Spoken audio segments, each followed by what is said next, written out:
Hello again, my little ones. Welcome back to our magical Ramayana series. In our last episode, Ram faced his very first challenge outside the palace, the terrifying demoness Tadka.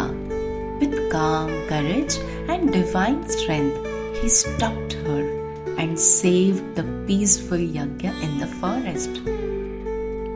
But, hold on. The story isn't over yet. Tadka had 2 sons, and when they heard what had happened, they came flying through the skies, angry, wild, and ready to destroy everything. So let's begin our today's story. Ram faces the demon brothers Marich and Subahu. The sun was rising once again in the deep, quiet forest. The sacred yagna crackled gently. Sage Vishwamitra sat in deep meditation surrounded with other sages. Their chants filled the air like soft river of sound, flowing gently towards the heavens. Ram and Lakshman sat at the edge of the yagna area, alert and peaceful. But even in the calm morning breeze, something didn't feel quite right. Birds stopped chirping, the wind grew still, and the leaves that had been dancing till now, they are now hung frozen in the trees. Ram looked up slowly. Lakshman whispered, "Do you feel the same, Bhaiya?" Ram nodded. Yes, the forest is holding its breath. And with that, suddenly,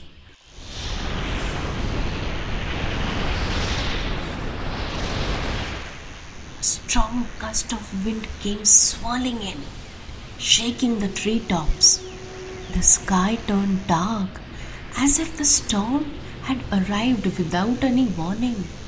And then 2 terrifying shadows burst through the dark clouds above. It was them. It was Marich and Subahu. Their eyes were blazing red, their long arms covered in dark, smoky fur. Their voices rumbled like thunder. "You dare to strike our mother?" Subahu roared. "Now you have to feel your wrath," growled Marich. The rishis opened their eyes in fear. Some trembled, some clutched prayer beads tightly. One little sage whispered, "Oh, Marich and Subahu are here." 2 demons circled about the yagna fire, and they began their attack, throwing big rocks and big wooden logs into the sacred fire.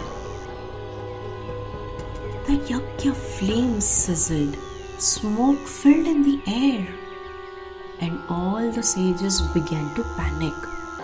They closed their eyes, trying to keep chanting, but the voices were so shaky. Just then, a calm voice rose in the chaos. It was Ram. He said, "Lakshman, stand back. I will handle Maricha and Subahu." Ram picked up his divine bow. He looked up, steady, focused and brave. Subahu flew lower, laughing wickedly. "Ha ha ha ha ha ha ha! You can't stop us, you little prince!" Listening to this, Ram pulled back his bowstring slowly, silently. He chanted a divine mantra and aimed. The arrow glowed with the power of the mantras Maharishi Vishwamitra had taught him. And the arrow soared through the air faster than lightning, and it stuck Subahu right in its chest. With a horrible shriek, Subahu was flung backwards into the clouds, and there he just disappeared. Gone. Subahu was gone, and now it was Marich's turn. Marich roared louder than ever. No matter you have defeated Subahu, but remember, I am Marich. You cannot defeat me. Saying this, he flew faster, circling angrily. His eyes were more wild and full of rage. But Ram was still same, steady and calm as a mountain. He chose a different arrow, a divine one that did not kill but banished. This one is for mercy, he said softly. He aimed carefully. Again a divine mantra, and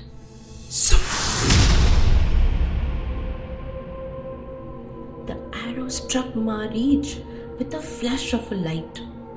In seconds, he was flung into the sky. Spinning, spinning, spinning. He went so far that he crossed the forest, the rivers, the mountains, until at last he landed by the edge of the southern sea. Even if defeated, but alive. Back in the forest, the wind slowed down. The sun peeked up once more. The yagna fire steadied. One by one, the sages opened their eyes and smiled. The yagna is saved, whispered one of them, tears of joy in his eyes. Maharishi Vishwamitra stood up slowly. He walked towards Ram and placed a hand on his shoulder. My dear Ram, today you have not only protected the yagna, but you have protected righteousness. You stood up for peace with wisdom and not anger. That is a true strength of a warrior. Lakshman grinned and said, That was amazing, Bhaiya. Ram smiled softly. We only did what was right. And so the yagna was completed without fear. The forest breathed again. The sages blessed Ram and Lakshman with love and gratitude. That night, as the stars filled the sky and the moonlight bathed the forest floor, Maharishi Vishwamitra sat by the fire with Ram and Lakshman. There is something I must tell you, he said gently. Ram looked up. Yes, Guruji. Maharishi Vishwamitra said, Our next journey begins soon. We will be leaving this forest and heading towards a sacred land, that is Mithila. Ram and Lakshman were listening quietly. On the way, you will witness something very special. You will see how truth can break even the deepest curse. And soon you will meet someone who is written in your destiny. Ram looked curious. Lakshman's eyes lit up with excitement. But, kids, that is a story of another time. Our next story is all going to be about the journey to Mithila and whom he is going to meet there. But before that, there are few miracles which Ram will be touching on his way to Mithila. Are you excited to know about all of this? So join us in our next episode, The Journey to Mithila. Until then, kids, stay brave, stay gentle, and always choose what is right. Now together we say, Jai Shri Ram.